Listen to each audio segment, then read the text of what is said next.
El mayor problema que tenemos en la sanidad pública aragonesa es el Gobierno, el propio Gobierno, que con el mayor presupuesto de nuestra historia ha creado los mayores problemas en sanidad de nuestra historia, porque nunca hemos visto ni hemos vivido una situación parecida a la que estamos viviendo hoy. El Gobierno de Lambán no solo se ha mostrado ineficiente e ineficaz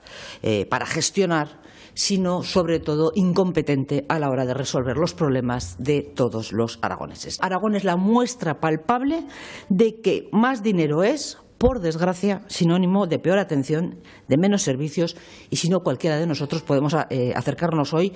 a los servicios de urgencias de nuestros hospitales, que están colapsados, o a esos puntos de atención continuada que siguen cerrados, pese a que desde el Partido Popular hemos insistido una y mil veces en que se reabran esos puntos de atención continuada para descongestionar los servicios de urgencias. Quien ha destrozado, y lo reitero, destrozado la sanidad pública aragonesa, no se puede mostrar como el salvador de esa sanidad con un documento más, y ya no sé cuántos van, solo para salvar su puesto a 4 meses de unas elecciones, nunca para dar solución a los problemas reales de los aragoneses.